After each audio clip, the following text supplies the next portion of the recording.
और तेरे अनुग्रह के वसीले हम सभी के लिए आशीष और बरकत मांगते हैं और तेरी तसल्ली की बातों को मांगते हैं पिता परमेश्वर। और जितने भी बेटे बेटियां आज तेरे प्रार्थना भवन में आज इस समय के दौरान शाम को रात की प्रार्थना के लिए तेरी हजूरी में आए हैं और सभी से बात करना और खासकर मेरे साथ में मेरे परिवार घराने के साथ में जो तूने भलाई की है उस भलाई के लिए मैं धन्यवाद करता हूँ परमेश्वर। तेरी महिमा के लिए, तेरी बढ़ाई के लिए, क्योंकि तूने हमें आज तक इस समय के दौरान जीवित रखा है, संभाला है।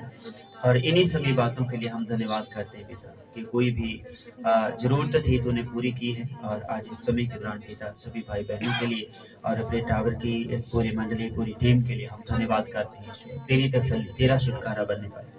और यहोवा परमेश्वर हम तेरी आराधना, तेरी भजन बंदगी के लिए धन्यवाद करते हैं दिल की गहराइयों से।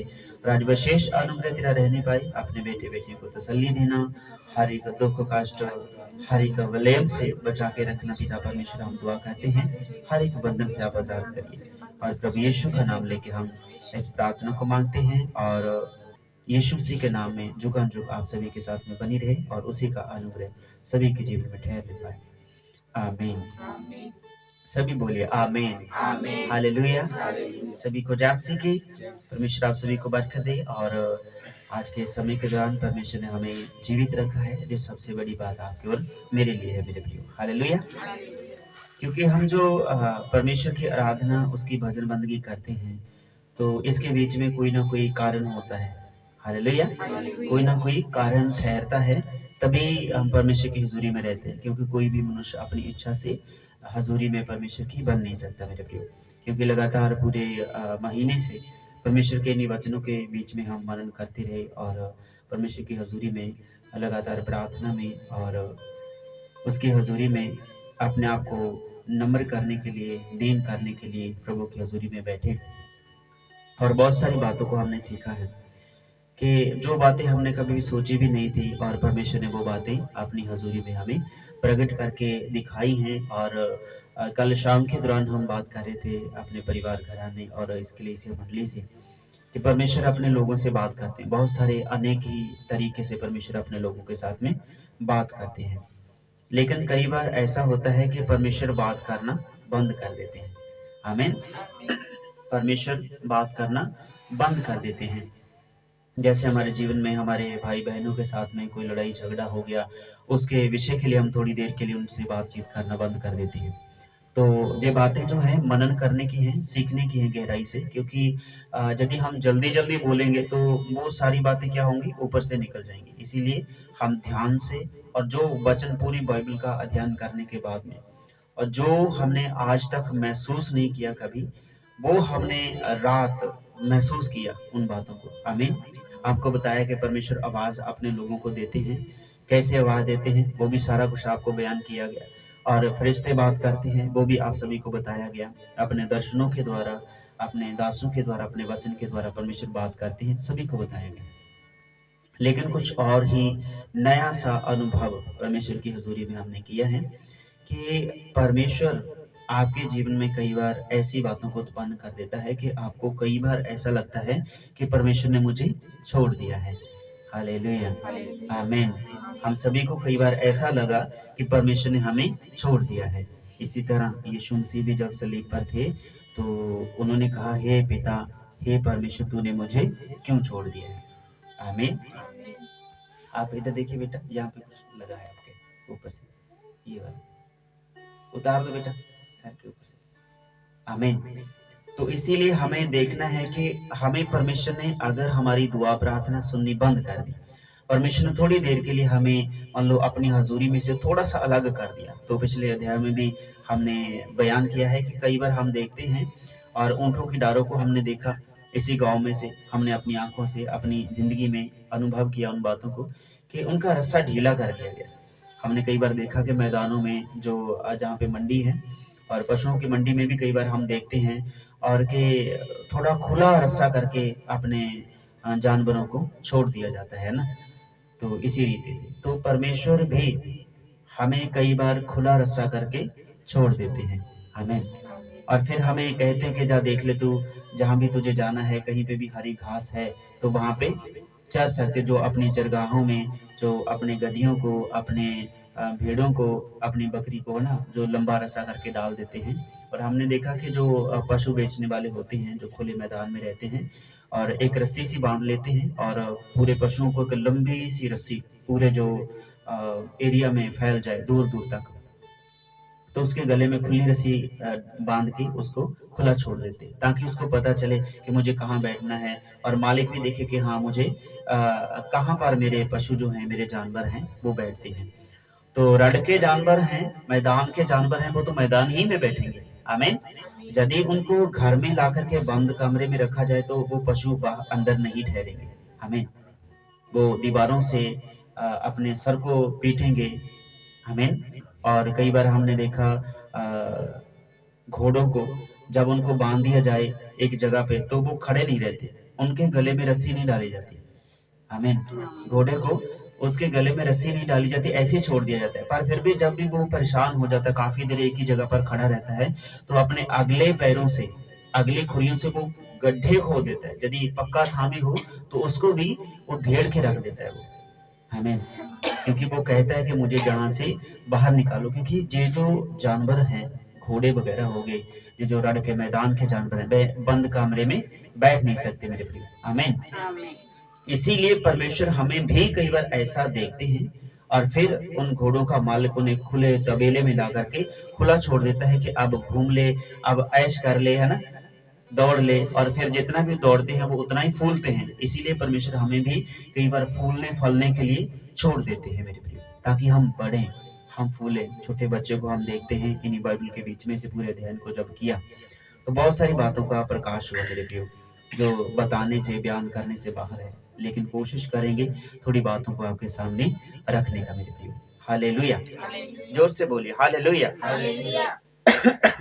आमीन। तो इसी दौरान छोटे बच्चे को हम देखते हैं, यदि उस बच्चे को गोदी में उठा के रखे तो उसकी जो हड्डियां मांसपेशी हैं वो कमजोर हो जाती है। आमीन। लेकिन जब उस बच्चे को खुला छोड़ दिया जाता है नीचे, तो वो अपने हाथों पांव को हिलाता है, कभी इधर गिर गया, कभी इधर, जैसे हम कहते हैं कई बार तो मद्दू बना लेगा। आमीन। तो इसीलिए कई बार उनको चोट भी लगती है, लेकिन वो मजबूती के लिए। हालेलुया।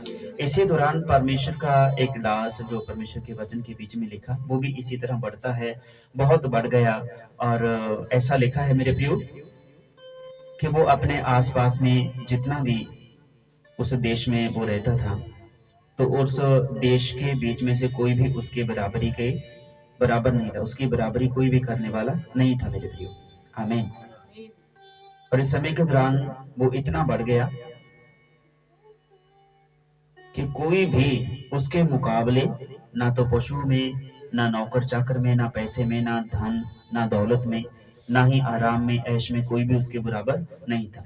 तो जब वो मालिक इतना बढ़ गया, वो मनुष्य इतना बढ़ गया, तो जो मालिक परमेश्वर सबका है, तो उसने आते जाते उसको देखता है, प्रभु की आराधना भजन बंदगी करता है कि जो मेरा भक्त है, मेरा भक्त है।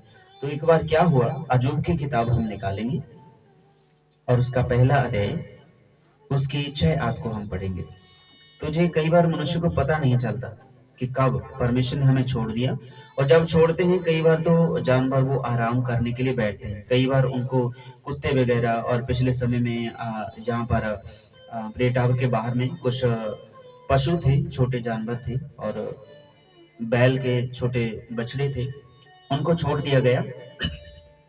तो जो रड के कुत्ते हैं, वो हड्डा रोड़ी वाले होते हैं ना, वो कुत्तों ने उस बछड़े को पकड़ा और उसके पट को उधेड़ दिया, पेट को उधेड़ दिया, कान उसके फाड़ दिए, और इतना बुरा हाल उसका कर दिया कि जहां पर बैठे हुए भाई बहनों ने बहुत मुश्किल से उन कुत्तों से उस बछड़े को छुड़ाया।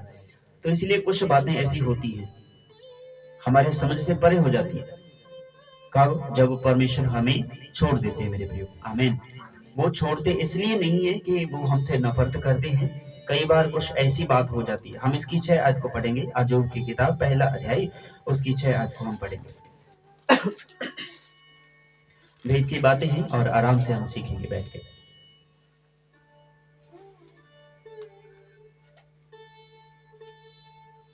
पंजाबी ਦੇ ਵਿੱਚ पढ़ दईए। ਇੱਕ ਦਿਨ ਇਉਂ ਹੋਇਆ कि परमेश्वर दे पुत्र आए कि यहोवा दे सन्मुख अपने आप नू हाजिर करन। आमीन। एक दिन यहोवा परमेश्वर के पुत्र उसके सामने उपस्थित हुए। आगे पढ़ेंगे। हाजिर करन तां शैतान भी उन्हां दे विच आया। आमीन। जब परमेश्वर के पुत्र तो जहाँ देखिए हम जहाँ परमेश्वर की आराधना भजन बंदगी करने के लिए आते हैं सभी जन, हालेलुया। तो इसके दौरान हम सभी जो भक्त हैं परमेश्वर की हुजूरी में बैठे, तो हमारे बीच में कहीं ना कहीं वो दुष्ट का प्रभाव भी कार्य करता है। इसीलिए तो हम देखते हैं कि जी कई बार भरी सभा में जब प्रार्थना करते हैं जोर जोर से, तो बीच में कई भाई बहन मान लो उनको पता नहीं चलता कि हम क्या कर रहे हैं। कई बार तो ताली बजाते हैं, खुदा का अनुग्रह रहता है, उनको पता चलता है कि हम क्या कर रहे हैं, लेकिन कुछ नीचे गिर जाते हैं और बहुत जोर जोर से चिल्लाते हैं हमें, क्योंकि उनके बीच में कौन है? शैतान आ चुका है, उनके बीच में और दुष्ट आत्मा आ चुका है। और लेकिन देखो परमेश्वर के पुत्र अर्थात परमेश्वर को विश्वास करने वाले, जहाँ पर परमेश्वर के पुत्र लिखा है, तो परमेश्वर के पुत्र वहां पर एक दिन आए, पहुंचे और उसकी हजूरी में पहुंचे और उनके बीच में शैतान भी आए। तो देखिए यदि हम सोचते हैं कि परमेश्वर की उपस्थिति है जहां पर शैतान नहीं होगा, तो वो तो वहां पे गड़बड़ करने के लिए पक्का वो वहीं पे होता है। हालेलुया, आमीन।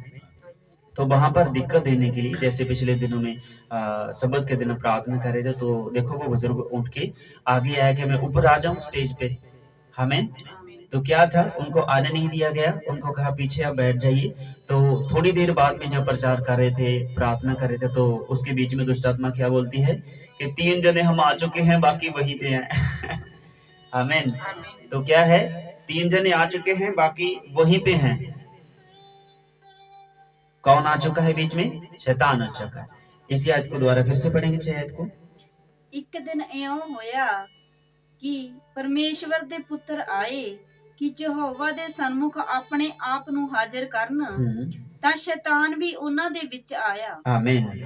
एक दिन यहोवा के परमेश्वर के पुत्र उसके सामने आए। किसके? परमेश्वर के सामने आए, अपने पिता के सामने आए और उनके बीच में शैतान भी आया। तो देखिए जब हम मंडली में आते हैं तो ये मत सोचिए कि हम अकेले हैं, हमारे साथ में वो विरोधी हमेशा ही हमारे बीच में मौजूद रहता है, कहीं ना कहीं पे वो गड़बड़ी करने के लिए। तो जहां पर देखिए, और 7वीं आयत को हम पढ़ेंगे। यहोवा ने शैतान नू आखिया तू कित्थों आया है। आमीन, हालेलुया। तो यहोवा ने शैतान से कहा तू कहां से आया है। देखो जी कैसे बात कर रहे हैं। आमीन। परमेश्वर शैतान से कैसे बात करते हैं, और परमेश्वर के पास में उसकी उपस्थिति में देखिए वो शैतान हाजिर है। कई बार हम सोचते हैं कि जहां तो परमेश्वर की हजूरी है दुष्ट रह नहीं सकता। आमीन। लेकिन कोई ना कोई वजह तो है मेरे प्रिय, इसीलिए तो परमेश्वर ने बिल्कुल क्लियर करके हमें कह दिया कि मैं तुझे भेजता हूं फाड़ खाने वाले भेड़ियों के बीच में, वो भी लेले की नहीं। आमीन। वो भी लेले के रूप में आपको परमेश्वर भेड़ियों के बीच में भेजता है। तो जहां पर लेले इकट्ठे हैं अर्थात परमेश्वर के पुत्र, वहां पे शैतान फाड़ खाने वाला उनके बीच में मौजूद रहता है। जी आप स्मरण रखिए, पर उससे बड़ी ताकत जो है परमेश्वर की, उसको खदेड़ने की रहती है। आमीन। लेकिन वो क्यों आया है, ये बात आपको जानने की जरूरत है मेरे प्रियो। पढ़ेंगे हम। यहोवा ने शैतान से पूछा, क्योंकि वो जानता है, हालेलुया, अगर बिना जान पहचान के तो कोई किसी को बुला नहीं सकता। और हम और आप अच्छी तरह जानते हैं कि यीशु ने तो शैतान का सर कुचल दिया, और परमेश्वर ने इसी शैतान को स्वर्ग से नीचे गिराया था। आमीन। तो कहाँ गया वो बैर, कहाँ गया वो लड़ाई झगड़ा? क्योंकि परमेश्वर जो है वो क्षमा करने की ताकत रखते हैं। वो कहते हैं कोई बात नहीं, समय आएगा, हमें फिर देखेंगे, जो समय आएगा तो वो पता चलेगा। हालेलुया। तो जहां पर शैतान परमेश्वर के सम्मुख खड़ा हुआ, उनके बीच में, उनके पुत्रों के बीच में आया, यहोवा ने कहा, शैतान से पूछा यहोवा ने कि तू कहां से आता है। आमीन। हमारे भाई बहन जब आते जाते हैं तो हम कहते हैं कि भैया तू कहां से आया है, कहां तूने जाना है, किधर फिर रहा है तू। आमीन। इसी तरह परमेश्वर भी उस शैतान को पूछता है तू कहां से आता है। आगे हम पढ़ेंगे। यहोवा ने शैतान नू आखिया तू कित्थों आया है। ਸ਼ੈਤਾਨ ਨੇ ਯਹੋਵਾ ਨੂੰ ਉੱਤਰ ਦੇ ਕੇ ਆਖਿਆ ਕਿ ਪ੍ਰithvi ਵਿੱਚ ਘੁੰਮ ਫਿਰ ਕੇ ਅਤੇ ਉਸ ਵਿੱਚ ਸ਼ੈਰ करके आया हाँ। हालेलुया। पृथ्वी के बीच में घूम फिर के और मैं शैर करके आया हाँ। शैतान की कह रहे परमेश्वर नू कि मैं घूम फिर के ते पृथ्वी दी शैर करके आया हाँ। हालेलुया। तो इसी रीति से जब परमेश्वर का दुश्मन, आपका और मेरा विरोधी, फाड़ खाने वाला, आपको और मुझे घात करने वाला कभी सामने मिले तो हम तो कहेंगे तू यहाँ पर आया कैसे। हमें यहाँ पर परमेश्वर का और मनुष्य का स्वभाव प्रकट हो रहा है मेरे भाई। हमें परमेश्वर उससे पूछ रहा है तू कहां से आता है। अगर आप और मैं होते तो आप और मैं तो उसको कहते तू यहाँ पर आया क्यों। हमें तेरा काम क्या है यहाँ पे, तू मेरे घर के आगे से कैसे फिर रहा है, मेरे बच्चों के बीच में तेरा क्या काम। आमीन। लेकिन परमेश्वर उससे कहता है कि तू कहां से आता है। फिर वो शैतान भी आगे से ऐसा नहीं कहता कि तू तेने की लेना गा। आमीन।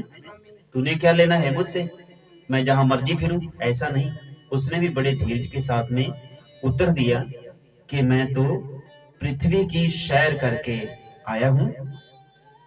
हिंदी में हम पढ़ेंगे यहोवा ने शैतान से पूछा तो कहां से आता है।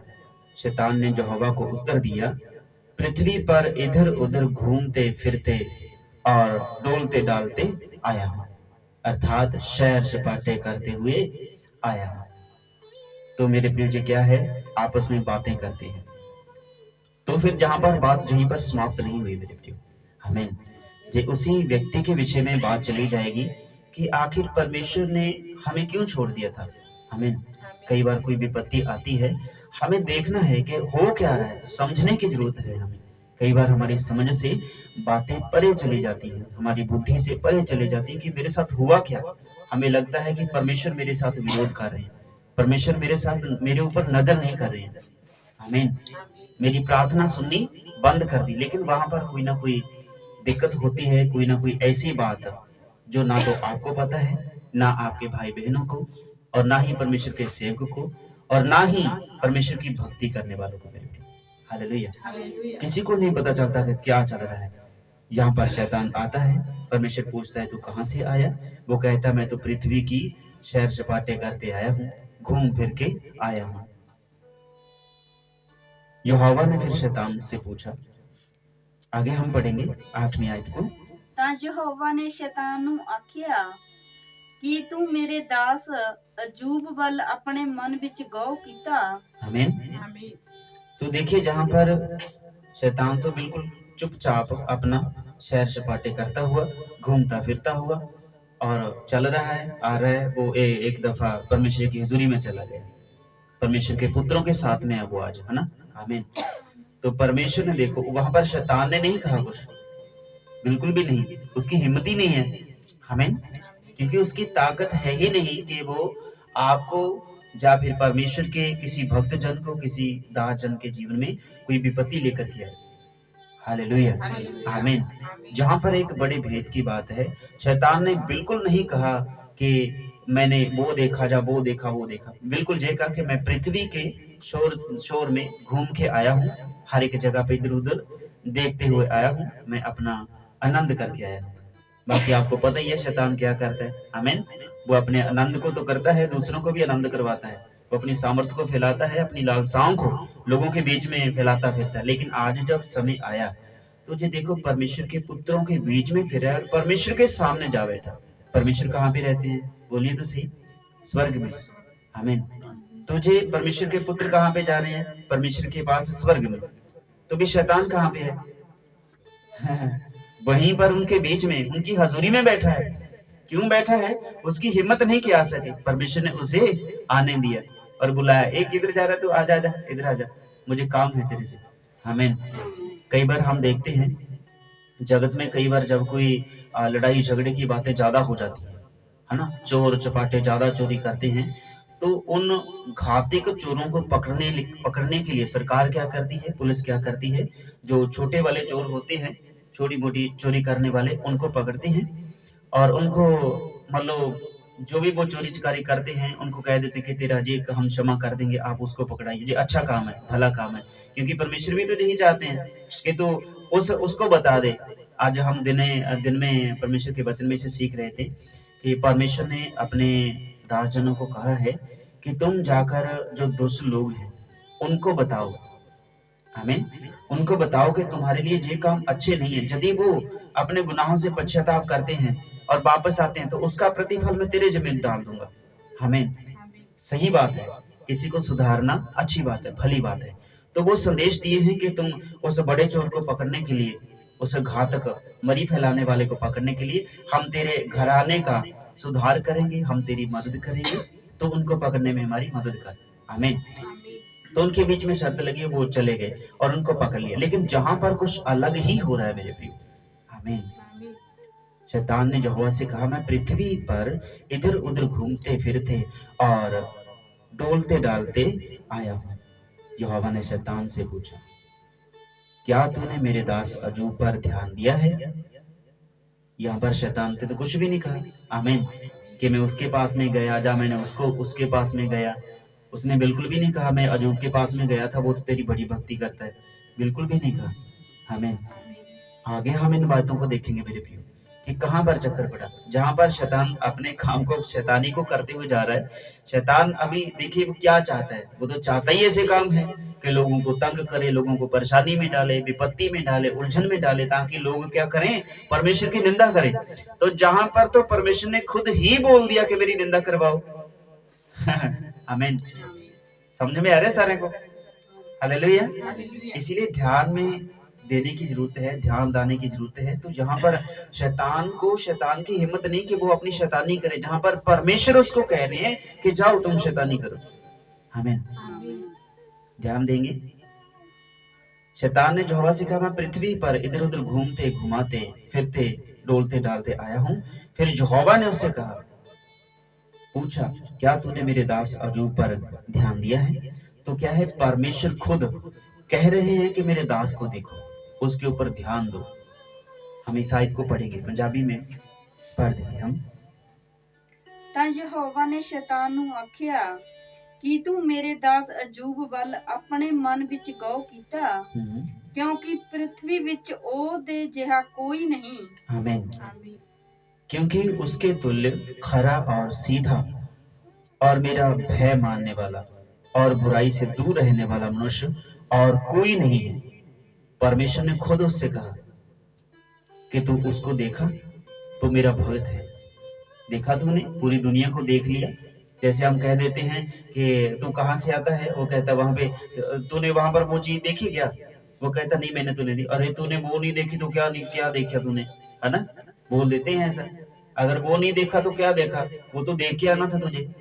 नहीं जी, जहां पर परमेश्वर ऐसा ही करते हैं मेरे प्रिय, कि दुनिया घूमे आया कोई बात नहीं, लेकिन अपने मन में तूने ध्यान किया, गौर करके देखा तूने कि वहां पर मेरा दास रहता है, अपने दास की महिमा कर रहा है परमेश्वर, कि वहां पर मेरा दास है जो पृथ्वी के बीच में कोई भी उसके जैसा यहाँ पर भक्त उत्पन्न नहीं हुआ है। भय मानने वाला, डर रखने वाला, सीधा साधा, पवित्र, सीधे मन से भक्ति करने वाला कोई नहीं उसके तुल्य। बुराई से दूर रहने वाला मनुष्य और कोई नहीं, सिर्फ वही है। क्या तूने देखा? 9 आयत को पढ़ेंगे। ਤਾਂ ਸ਼ੈਤਾਨ ਨੇ ਯਹੋਵਾ ਨੂੰ ਉੱਤਰ ਦੇ ਕੇ ਆਖਿਆ ਕਿ ਅਯੂਬ परमेश्वर तो हाड़े कड्डी नहीं डरदा। आमीन, हालेलुया। तो जहां पर शैतान परमेश्वर को क्या कहता है कि शैतान ने यहोवा को उत्तर दिया, क्या अय्यूब परमेश्वर का भय बिना लाभ के मानता है? आमीन। परमेश्वर को कह रहा है, उसको समझा रहा है कि उसको तो तूने इतना कुछ दे रखा है। और जो पहली आयतों में पढ़ते हैं तो वहां पर लिखा है उसके 500 गदियां, भेड़ बकरियां, 3000 ऊंट, 500 जोड़ी बैल और बहुत से दास दासियां थी। वरन उसके पास इतनी संपत्ति थी कि पृथ्वी पूर्वी देश के लोगों में वह सबसे बड़ा था। आमीन। पूर्वी देशों में वो सबसे बड़ा था, जो पहली आयतों में दर्ज किया हुआ इसी के। तो वहां पर देखता है कि वो बिना लाभ के तेरा भय नहीं मानता। आज जगत भय किस लिए मानते हैं कि यदि कोई किसी की हेल्प कर देता है ना, मदद कर देता है, तो हम उसके विषय में उसका भय मानते हैं कि इस बंदे ने मेरी मदद की है तो मुझे इसके मान लो सजदे में रहना चाहिए।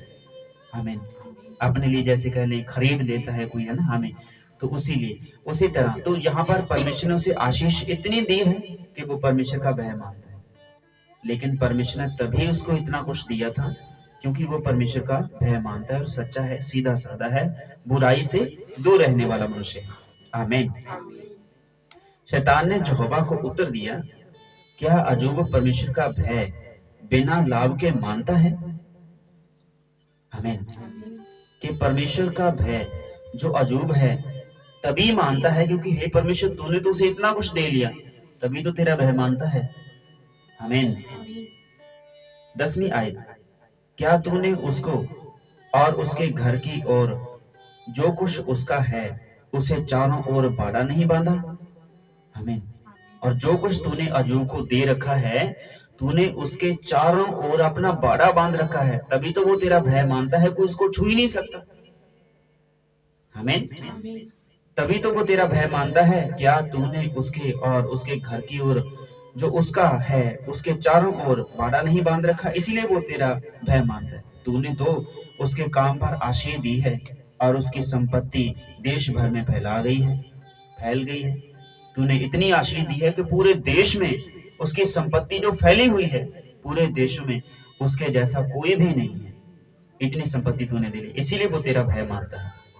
जरा हाथ बढ़ाकर जो कुछ उसका है उसे छू, तब वह तेरे मुंह पर तेरी निंदा करेगा। शैतान उसको क्या कह रहा है कि जरा अजूब के ऊपर से तू अपना मेहर भरिया हाथ उठा ले, अपना मेहर भरिया हाथों ਦੇ ਸਿਰ ਤੋਂ ਚੱਕ ਲੈ, ਉਹਨੂੰ जो कुछ ਦਿੱਤਾ ਹੈਗਾ ਖੋਲਾ ਉਹਦੇ ਕੋਲੋਂ, ਫਿਰ ਦੇਖੀ ਤੈਨੂੰ ਕਿਵੇਂ ਗਾਲਾਂ ਦਿੰਦਾ ਹੈਗਾ। आमीन। वो परमेश्वर को आगे से उत्तर देता है कि तूने उसे आशीष दी है इसीलिए वो तेरा भय मानता है। जो कुछ तूने दिया है उसको तो तूने इर्द गिर्द से बाड़ लगा के बाड़ा बांध के उसको संभाल रखा है, कोई छू नहीं सकता उसे। जरा उसके ऊपर हाथ अपना बढ़ा के उसकी चीजों को छू ले, फिर देख, छूने का अर्थात जो कुछ उसे दिया है वो वापस ले ले, फिर तेरे मुंह पे तेरी निंदा करेगा। वो परमेश्वर को कह रहा है शैतान। अभी इसकी जरूरत कैसे पड़ी कहने की? आमीन। शैतान की जरूरत देखो कितनी पड़ी। आपको बताया था कि शैतान क्या ढूंढता है, वो तो शैतानी ढूंढता है कि मुझे कब मौका मिले शैतानी करने का, कब मुझे मौका मिले। वो तो एक एक पल के बीच में कई पल ढूंढ लेता है। आमीन। आमीन। जोर से बोलिए हालेलुया। इसी दौरान शैतान की हिम्मत तभी पड़ी जब सात आत्मा यहोवा कहता है कि शैतान तूने क्या मेरे दास अय्यूब को देखा है, वो मेरा भय मानता है। तब इसकी हिम्मत पड़ी कि ले, वो तो तेरा भय मानेगा ही, तूने तो इतना कुछ दे रखा है। उसके नौकर चाकर हैं, बच्चे हैं, उसके बच्चे हैं, 3 बेटियां हैं, सबसे अच्छा तूने उसको दे रखा है। जरा उसके हाथों से अपना सब कुछ छीन के देख, फिर तुझे पता चलेगा, वो तेरे मुंह पे तेरी निंदा करेगा। यहोवा ने शैतान से कहा 12वीं आयत में, सुन, जो कुछ उसका है बस सब तेरे हाथ में है, केवल उसके शरीर पर हाथ ना लगाना। तब शैतान यहोवा के सामने से चला गया। देखो, जो कुछ भी परमेश्वर ने दिया था सब कुछ अब किसको दे दिया? शैतान के हाथों में सौंप दिया। देखो, अय्यूब को दे दिया है। हालेलुया। अय्यूब को परमेश्वर ने दे दिया है। अय्यूब को देके शैतान के कहने पर अपने दास की आजमाइश करने के लिए शैतान के कहने पर सब कुछ उसी के हाथ में दे दिया। शैतान को सारा अधिकार दे दिया। भेड़ बकरियां, गधे गधियां, नौकर चाकर, उसके बच्चे, यहां तक कि जो कुछ उसका है, उसका शरीर जो है, हमें उसके प्राण की हानि ना करे, पूरे सब कुछ को उसी के हाथों में सौंप दिया मेरे प्रिय। आमीन। तो अभी जो है आपके और मेरे जीवन में जो हमें पता नहीं चलता कभी ना कभी, वो बातों को परमेश्वर ने प्रकट किया है कि कौन सी अवस्था में क्या हो जाए, कब क्या हो जाए, जो आपको और मेरी समझ से परे रहती हैं जो बातें, तो अब जो है सारी बातें आपको क्लियर होगी मेरे प्रियो। आप सभी ने पूरे अध्याय को पढ़ लिया जहाँ पे, हालेलुया, पढ़ लिया ना। तो इसीलिए हमें ध्यान देना है इन सारी बातों के बीच में क्या कुछ हो सकता है हमारे जीवन में। अभी 13वीं आयत पढ़िए मेरी बहन। ਇਉਂ ਹੋਇਆ ਕਿ ਇੱਕ ਦਿਨ ਉਸਦੇ ਪੁੱਤਰ ਅਤੇ ਧੀਆਂ ਆਪਣੇ ਵੱਡੇ ਭਰਾ ਦੇ ਘਰ ਖਾਂਦੇ ਅਤੇ ਮੈਂ ਪੀਂਦੇ ਸਨ। आमीन। एक दिन अयूब के बेटे बेटियां बड़े भाई के घर में वे खा रहे थे और दाखमधु पी रहे थे। तब एक दूत अयूब के पास आकर कहने लगा, हम तो बैलों से हल जोत रहे थे और गधियां उसके पास चर रही थी कि शबा के लोग धावा करके उनको ले गए और तलवार से तेरे सेवकों को मार डाला, और मैं ही अकेला बचकर समाचार देने को आया हूं। आमीन। तो परमेश्वर ने उसके ऊपर से अपना हाथ उठाया, क्योंकि अभी जो किसको दे दिया परमेश्वर ने, शैतान के हाथों में सौंप दिया। अभी शैतान क्या है, वो तो अच्छे भलों को नहीं छोड़ता। आमीन। बस वो तो चाहता ही था कि बस मुझे कहे तो सही, कोई अपना बाड़ा हटा तो सही।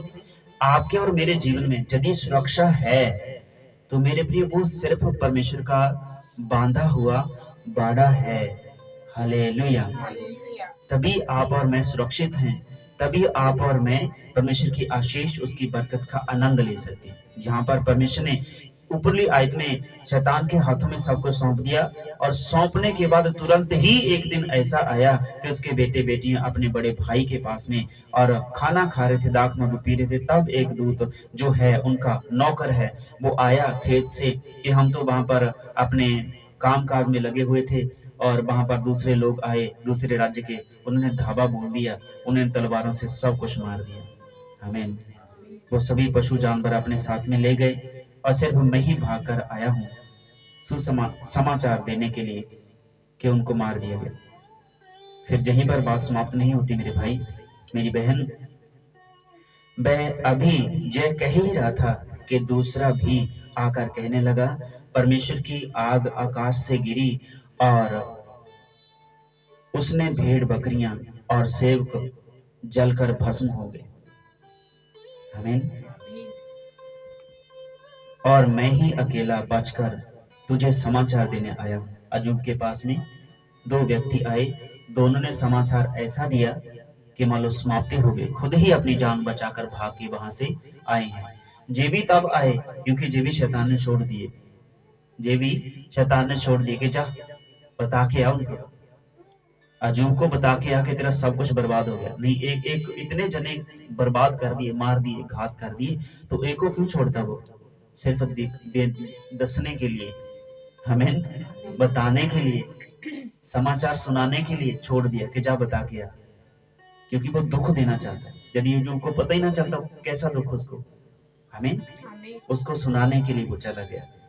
एक अभी सुनाई रहा, दूसरा आ गया, फिर दूसरे के बाद वह अभी यह कह ही रहा था कि और एक भी आकर कहने लगा, कसदी लोग 3 दल बांधकर ऊंटों पर धावा करके उन्हें ले गए और तलवार से तेरे सेवकों को मार डाला, और मैं ही अकेला बचकर तुझे समाचार देने आया हूँ। आमीन। जो ऊंट थे उनको भी मार दिया, जो ऊंटों के साथ सेवक थे उनको भी मार दिया, और जहां से भी एक ही बचकर आया, क्योंकि शैतान ने छोड़ा कि जा तू भी आ, तू तीसरा है, तू भी जाके उनको संदेश दे के आ कि तू ही बच के आया। वह अभी जो कह ही रहा था कि चौथा भी आ गया कि तेरे बेटे बेटियां बड़े भाई के घर में खाते और दाखमधु पीते थे कि जंगल की ओर से बड़ी प्रचंड वायु चली और घर के चारों कोनों को ऐसा झोंका मारा कि वह जानवरों पर गिर गया, सब पर गिर पड़ा और वे मर गए, और मैं ही अकेला बचकर समाचार देने आया हूँ। आमीन। तो देखिए जहां पर क्या हो रहा है, अयूब के साथ में बहुत सारी बातें हुई मेरे प्रियो। इसके दौरान जो शैतान और परमेश्वर के बीच में बातचीत चल रही है, आप और मैं कई बार सोचते हैं कि ये बातें हैं मेरे साथ ऐसा क्यों हो गया। यदि सुरक्षा है तो भी परमेश्वर की ओर से है, यदि कोई कमी कोई घटी है तो वो भी परमेश्वर की ओर से है, जो हमने बड़े धीरज के साथ में परमेश्वर के हुजूर में बैठ के सीखा है। आमीन। क्योंकि जब धीरज के साथ में परमेश्वर की हजूरी में आप और मैं बैठते हैं, तो परमेश्वर बात करते हैं, तो हमें समझ आती है कि जे परमेश्वर की जो हमारे जीवन में इच्छा है वो क्या है मेरे प्रियो। हालेलुया।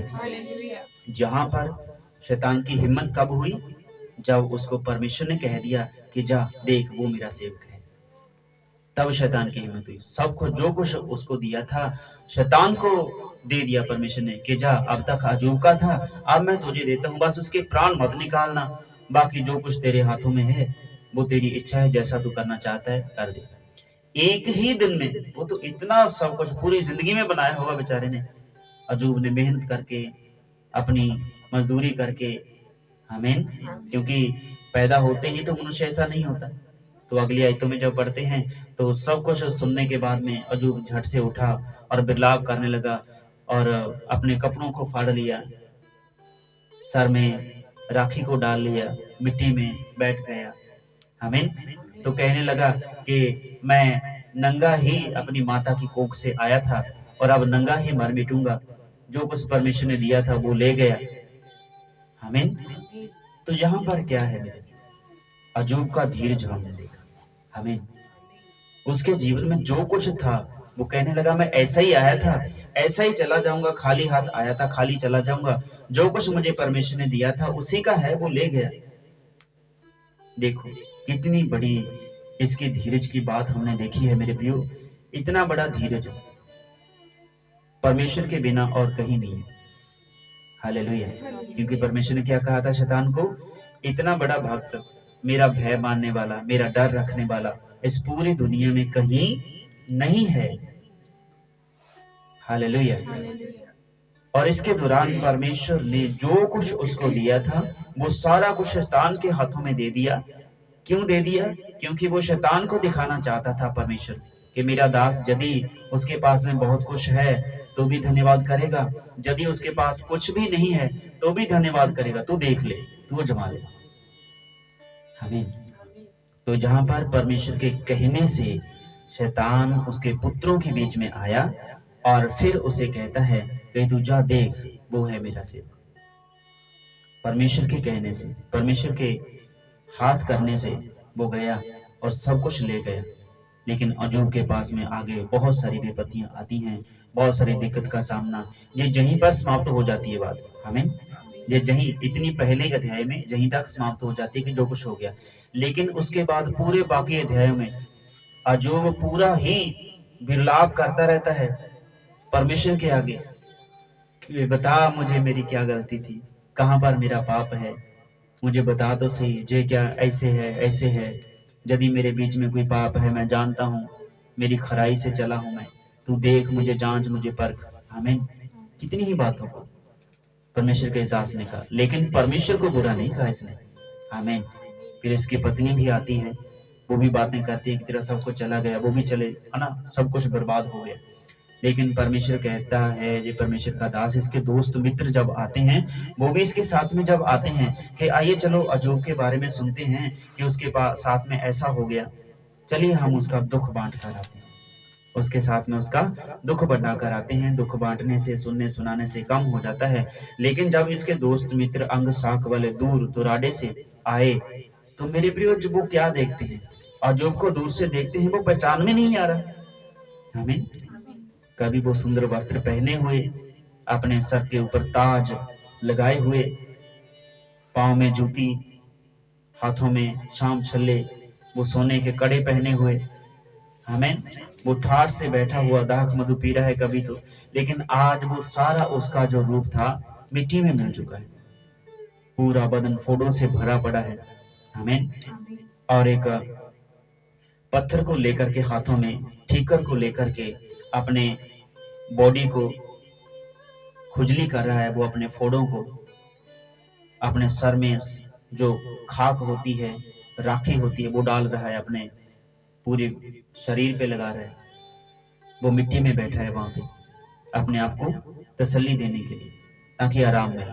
जब वो अपने ठीकरे से उस पत्थर से अपनी बॉडी को खुरचता है, खुजली करता है, तो उसको आराम मिलता है। तो देखिए जब उसके दोस्त मित्र उसके पास में आए तो आए हैं क्या करने के लिए, दुख बटाने के लिए। दुख बांटने के लिए, उसका दुख सुनने के लिए कि उसका दुख कम हो जाएगा। उसके बेटे मर गए, बेटियां मर गई, उसके माल डंगर पशु मर गए, उसके नौकर चाकर मर गए, आइए हम अजूब अपने भाई के पास में चलें, उसका दुख आधा करके आए। लेकिन जब आते हैं दूर से देखते हैं वो तो पहचान में नहीं आ रहा, उसका स्वरूप कुछ का और ही बन चुका है। दुख के कारण वो बिल्कुल बावला हो गया है।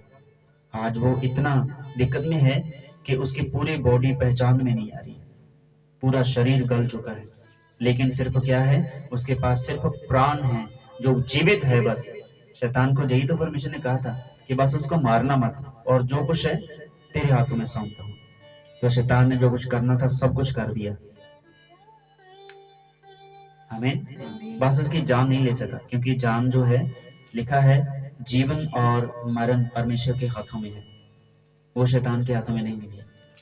एक ही दिन में शैतान ने इतना कुछ कर दिया कि पता ही नहीं चला क्या हो गया। एक आते जाते समय एक कोई हमारे दोस्त मित्र का कोई एक्सीडेंट हो जाए तो आसपास में खलबली मच जाती है, हमें कि इतना दुर्घटना होगी पूरे गांव में, रोटी नहीं बल चूल्हे में आग नहीं बालते लोग, यदि जवान भाई बहन की कोई मृत्यु हो जाए तो दुख महसूस करते हैं, ऊंची आवाज में बात नहीं करते, रास्ते में जाते हुए भी पैर बड़े आराम से रखते हैं कि खड़का ना सुने, शोर ना सुनाई दे, हमें। तो जहां पर इतनी विपत्ति अजूब के पास में आई कि उसके दोस्त मित्र जब उसका दुख बांटने के लिए आए तो पहचान में नहीं आए, तो उसके साथ बातचीत दुख बांटना तो दूर, देखे उसको बस उसके पास सिर्फ चुपचाप बैठकर और उठ के चले गए, क्योंकि जब उन्होंने देखा अपने मन में एक दूसरे से बातें की कि ना ना इसका दुख हम बंटा नहीं सकते, ये तो बहुत दुखी है, हमें। उसका दुख बड़ा जान के तो वो उसके पास में जैसे आए थे वैसे ही उठ के वो चले गए। पूछेंगे क्या, क्या उसको तसल्ली देंगे, कुछ भी नहीं उसके पास में रहा, खुद का शरीर भी उसका ऐसा हो गया मानो बहुत बुरा हाल उसका है, आमीन। तो इसीलिए ये जो बातें हैं मेरे प्रियो, आपके और मेरे जीवन में जे अजूब के साथ में इतना बड़ा हादसा हुआ, इतनी बड़ी जबरदस्त घटना इसके जीवन में हुई, इतना कष्ट इसको मिला कि यदि कोई आम मनुष्य हो तो मेरे प्रियो चोट लगने से ही परमेश्वर को पता नहीं क्या क्या बोल दे, क्या क्या वो अभद्र टिप्पणियां कर दे। लेकिन जहां पर परमेश्वर के दास के विषय में शैतान क्या कहता है कि तू उससे अपनी बरकत छीन के तो देख, जरा हाथ उसके ऊपर बढ़ा, उसका सबको छू ले, वह तेरे मुंह पर तेरी निंदा करेगा। लेकिन इसके अपने पूरे जीवन में बहुत सारी बातें हैं, आगे हम बयान करेंगे। इसने परमेश्वर को बुरा नहीं कहा, बल्कि यही कहा कि परमेश्वर का था उसने ले लिया। यदि अच्छी अच्छी बातें हम ले लें तो जो बुरी हैं वो कौन लेगा, वो भी तो हम ही लेंगे, हमें।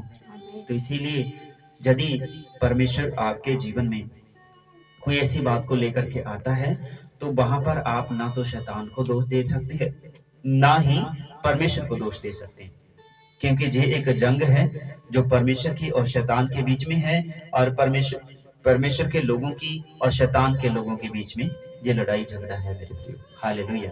तो इसीलिए हमें ध्यान देना है, यदि हमारे जीवन में कोई ऐसी बात होती है, यदि हम सोचते हैं कि मेरे पास खाने पीने के लिए अच्छी बात नहीं है, तो बस इस बंदे की तरफ देखें कि इसके हाथों में से सब कुछ परमेश्वर ने शैतान को दे दिया कि अब तू कर ले जो कुछ करना है, लेकिन वो कुछ भी कर नहीं पाए, हमें। लेकिन बाद में फिर परमेश्वर ने इसके ऊपर अनुग्रह किया, जो बाकी की बातें हम फिर दोबारा मनन करेंगे। और आज के लिए जैसे लिखा कि आज का दुख, आज के लिए बस इतना ही दुख काफी है। अजूब का दुख देख के पूरी बाइबल को पढ़ लीजिए, इतना दुख किसी ने नहीं झेला। अपनी जिंदगी में देख लीजिए, इतना दुख किसी ने नहीं झेला, आमीन। जिसके बच्चे जवान वो मर गए हों, जवान बेटियां वो मर गई हों, पत्नी हो वो चली गई हो, नौकर मर गए हों, सिर्फ यदि कोई जीवित रहा वो भी ये कहने के लिए तेरा वो वहां पे है था, वो भी मर गए, सब कुछ बर्बाद हो गया। तो इसीलिए यदि ऐसी कोई बात होती है तो मैं एक बात जाना हूं धीरज के साथ में, कि हम किसी को दोष देने की बजाय हम देखें कि परमेश्वर ने ही मेरे जीवन में ऐसी बात को रखा है कि हम परमेश्वर को धन्यवाद दें बस।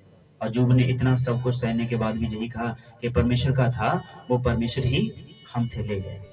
इसीलिए हमें ध्यान रखना है, परमेश्वर की हजूरी में बने रहना है, और उसकी आशीष इतनी बड़ी है कि जीवन उसके हाथों में है, और दोबारा फिर से जब परमेश्वर इसे आशीष देते हैं तो दुगना चौगुना करके वापस लौटा के देते हैं, और पूरे देश में, पूरे मान लो दुनिया में उसके जैसा कोई अच्छा नहीं था फिर। आमीन। यदि 500 था तो उसके पास में 1000 बैल के जोड़े हो गए। आमीन। यदि 1000 नौकर है उदाहरण के तौर पे तो 2000 नौकर उसके हो गए।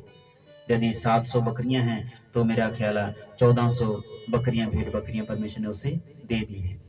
तो अर्थात क्या बात, क्या परमेश्वर का अनुग्रह, जब परमेश्वर चाहते हैं तब ही हमारे इर्द गिर्द बाड़ा बांधा रहता है।